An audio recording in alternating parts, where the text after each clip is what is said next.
You have questions, we have answers. Back with another quick clip. Chris, a question that came in that I hope you can help us out with was this individual they've been putting off doing their estate plan for a period of time, and they're finally ready to draft their documents. And they need to name a trustee as well as an executor.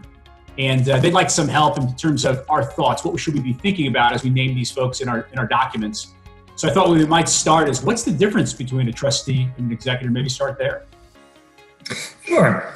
Well, the executor is the person who executes, hence the term executor, the terms of the will, which is a document that comes into effect at the time of death and does the initial distribution of the assets from the person who has passed away.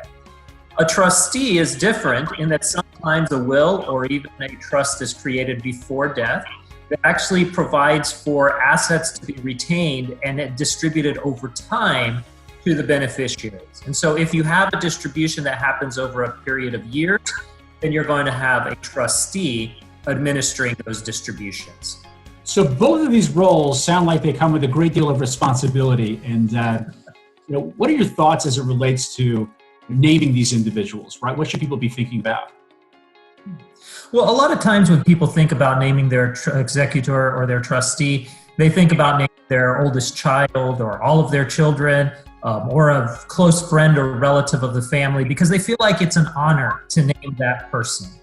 And while it is an honor, certainly just that you feel that highly of that person, the truth is it does come with a lot of responsibilities. There's a lot of filing deadlines that have to be met. There's notices to beneficiaries. There's some potential personal liability in certain cases.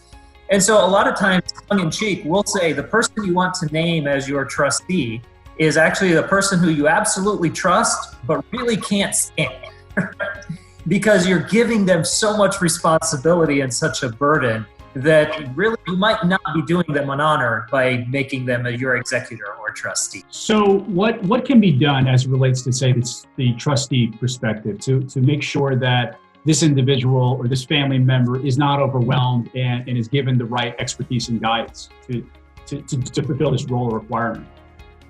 Yeah. Well, there is something called a corporate trustee or co-trustee.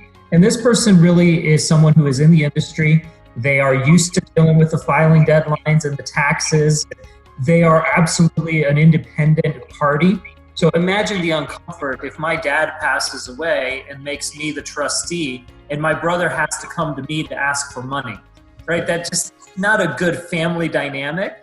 And so a corporate co-trustee will actually sit beside the trustee of the trust, so the family member per se, and actually be the one who does the filing work, who does the tax returns, who does the notices to the beneficiary, who receives the request for funds. And so that really takes a lot of that administrative burden off of the family, especially in an emotional period of time.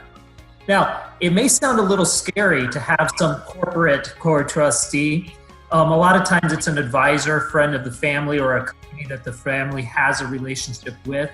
And we always want to make sure that we grant the powers to the other beneficiaries or to the other trustee that actually allows them to replace the corporate co-trustee.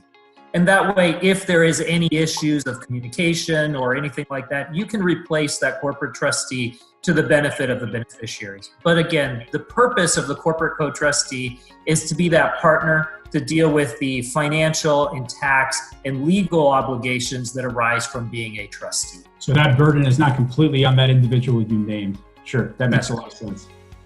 Chris, greatly appreciate your time. Thanks for being here. Thank you, Brian.